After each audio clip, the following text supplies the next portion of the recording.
સરકારી અધિકારીઓને ધમકી આપવી, ગેરકાયદેસર જંગલના વૃક્ષો કાપવા, મીટિંગમાં પ્રમુખ સાથે બાકાચીકી બોલાવવી. ચાલો આજે વાત કરીએ ચેતર વસાવાની, જે હાલ ખૂબ ચર્ચામાં છે, કેમ કે લાંબા સમય બાદ તેઓ જેલમાંથી બહાર આવ્યા છે.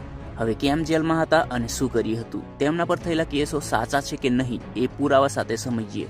અને હા, મારા તરફથી કોઈ પણ પ્રકારની વાત બનાવતો નથી. જે હશે એ બધું ઇન્ટરનેટ એટલે કે સોશિયલ મીડિયા પર ઉપલબ્ધ હશે, તો જોઈ લેજો. આ કેસ સંબંધિત પુરાવા હું પિન કોમેન્ટમાં મૂકીશ, તો ક્રોસ ચેક કરી લેજો.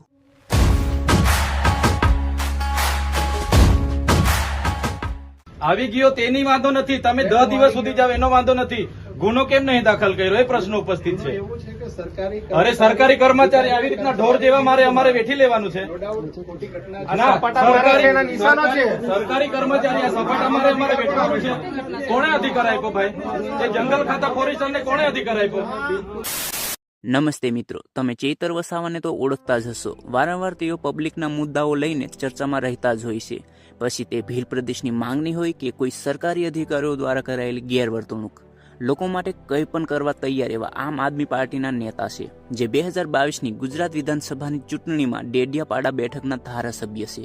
ચેતર વસાવા ગુજરાત વિધાનસભાના એકમાત્ર આમ આદમી પાર્ટીના ધારાસભ્ય છે. તેઓ આદિવાસીના હક્કો અને સ્થાનિક લોકોના પ્રશ્નો મુદ્દે અવાજ ઉઠાવવાનું કામ કરે છે. તેથી તેમને ખૂબ જ લોકોનો પ્રેમ મળે છે. પણ જેટલો પ્રેમ તેમને મળે છે તેટલા જ વધુ કેસોમાં પણ તેઓ ફસાઈ જાય છે.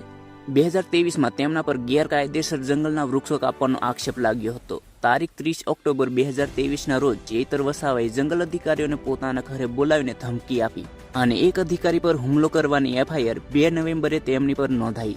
ચેતર વસાવાની 14 ડિસેમ્બર 2023ના રોજ ધરપકડ કરવામાં આવી. સેશન કોર્ટમાં જામીન અરજી રદ થઈ હતી, પરંતુ જાન્યુઆરી 2024માં તેમને નિયમિત જામીન આપવામાં આવી, જેમાં નર્મદા જિલ્લામાં પ્રવેશ પર પ્રતિબંધ મુકાયો. તેમની ધરપકડ પછી ડેડિયાપાડાના આસપાસના વિસ્તારોમાં આંદોલનો થયા હતા અને આમ આદમી પાર્ટીના નેતાઓએ આ કેસને રાજકીય દમન ગણાવી વિરોધ કર્યો હતો. ત્યારબાદ હાલના સમયમાં એક મોટા કેસમાં તેઓ ફસાઈ ગયા છે. 6 જુલાઈ 2024ના રોજ ડેડિયાપાડા ખાતે એટીવીટીની મીટિંગ યોજાઈ હતી. આગળ વધતા પહેલા આ એટીવીટી શું છે એ સમજાવી દઉં તો આ ગુજરાત સરકારની એક યોજના છે, જેનો ઉદ્દેશ્ય તાલુકા સ્તરે નાગરિકોને સરકારી સેવાઓ પહોંચાડવાનું અને સ્થાનિક પ્રશ્નો ઉકેલવા માટે બનાવવામાં આવી છે. હવે મુદ્દા પર પાછા આવીએ તો ચેતર વસાવા, બીજેપી કાર્યકરો અને તાલુકા પંચાયતના પ્રમુખ સંજય વસાવા આ મીટિંગમાં હાજર થયા હતા. કોઈ મુદ્દા પર વિવાદ થતા ચેતર વસાવાએ સંજય વસાવા પર મોબાઈલ ફોન અને કાચનો ગ્લાસ મારી ધમકી આપી હતી. એવો આક્ષેપ બીજેપી નેતા સંજય વસાવાએ લગાવ્યો.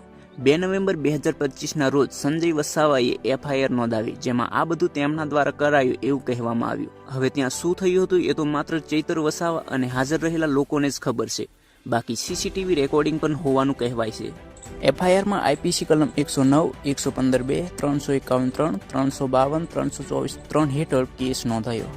તેમની ધરપકડ કરીને જેલમાં નાખવામાં આવ્યા. ત્યારબાદ હાલ 24 સપ્ટેમ્બરે તેમને શરતી જામીન મળી. પુરાવા સાથે છેડછાડ ન કરવાનું કહેવામાં આવ્યું.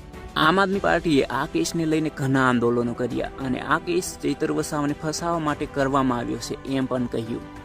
બાકી તમારું શું કહેવું છે કોમેન્ટ કરીને જરૂરથી જણાવજો. જો વિડીયો પસંદ આવે તો વિડીયોને લાઇક અને ચેનલને સબસ્ક્રાઇબ જરૂરથી કરજો. મળીએ નવા વિડીયો સાથે, ત્યાં સુધી બાય બાય.